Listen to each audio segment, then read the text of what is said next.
Lower the lights once more. Let the room grow still. Tonight, we do not walk through crowded streets. We do not follow headlines. We do not listen for sirens. Instead, we stand beneath a single street lamp in old New York. It is late. A narrow sidewalk stretches ahead. Brick buildings rise quietly on either side. Most storefronts are dark, but one door still holds a faint glow behind its curtains. Tonight, we step inside.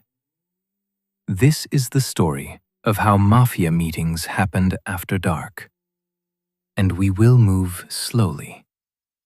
In many Italian-American neighborhoods of New York, there were social clubs. By day, they appeared ordinary. Men gathered to drink espresso, play cards, read newspapers, talk about family and business. The front windows were modest, curtains often drawn halfway, a small sign above the door, sometimes only a name. To outsiders, nothing unusual. But at night, after most customers had gone home, the atmosphere changed. Chairs that once scraped loudly across the floor were lifted quietly. Tables rearranged. Lights dimmed. The door was locked. Not completely closed to the world, but guarded. Only certain men remained. Trusted men. The air carried the scent of coffee, tobacco, and polished wood. The sounds of the city outside softened. Inside, conversation lowered. These meetings were not chaotic gatherings. They were deliberate, structured, calm. There was no need to shout. Authority did not raise its voice. A senior member, perhaps a captain or boss, would arrive last, never early. Power does not wait. When he entered, men stood briefly. Not dramatically, just enough to acknowledge position. Respect was subtle. He would remove his coat slowly, take his seat, and only then would the meeting truly begin. In these rooms, seating mattered. It was not random. The most powerful figure sat at the head of the table, not always centered in the room, but positioned to see everyone clearly. To his right sat a trusted advisor. To his left, perhaps a senior captain. Further down the table sat soldiers and associates. Distance reflected rank. No one needed a chart. Everyone understood. Newer members rarely spoke unless invited. They observed. They learned. Coffee was poured, sometimes wine. Glasses placed gently on wood. There was no rush. Meetings could last hours. Patience was part of discipline. Each man waited his turn. When someone spoke, he did not interrupt another. Interrupting signaled disrespect. And disrespect unsettled the room. Even small gestures were controlled. Hands folded on the table, chairs positioned evenly, eyes attentive. It resembled a boardroom more than a movie scene. Quiet, measured, intentional. Perhaps the most fascinating element of these meetings was language. Direct accusations were avoided. No one said, "You failed." Instead, phrases softened the message. There seems to be a misunderstanding. We may need to revisit that agreement. This situation requires attention. Tone mattered more than volume. The meaning lived between the words. This indirect style served many purposes. It preserved dignity. It allowed correction without humiliation. And it prevented outsiders, if listening, from easily understanding. Code words sometimes appeared. Nicknames replaced real names. Businesses described vaguely. The place on the corner. Our friends uptown. Clarity existed within the room. Ambiguity existed outside it. Even when disputes arose, shouting was rare. If two members disagreed, the boss listened first. He did not rush judgment. He allowed each man to speak. Silence followed. Silence carried weight. Then a decision, calmly delivered. Final. No vote, no debate. Authority rested in hierarchy.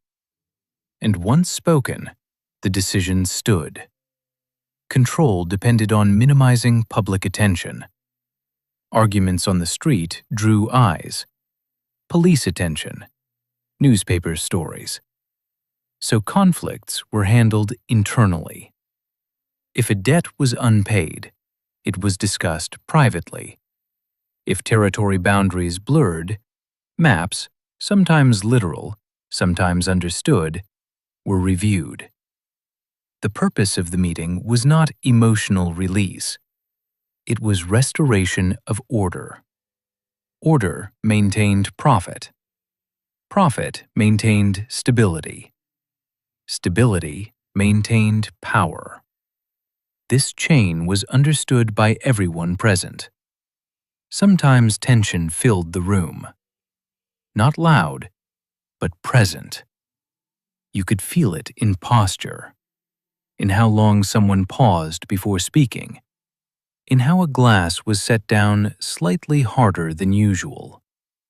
But even then, discipline prevailed, because the structure itself demanded calm. Men who could not control themselves did not rise far. Temper invited risk. Risk invited exposure. Exposure invited investigation. So composure was currency. As the meeting approached its end, conversation shifted, details summarized, responsibilities assigned, payments scheduled. Each man knew his next step. There was no applause, no formal announcement, just gradual softening. Chairs moved gently, coats lifted from hooks.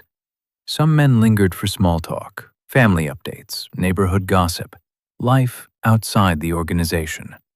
Then, one by one, they exited.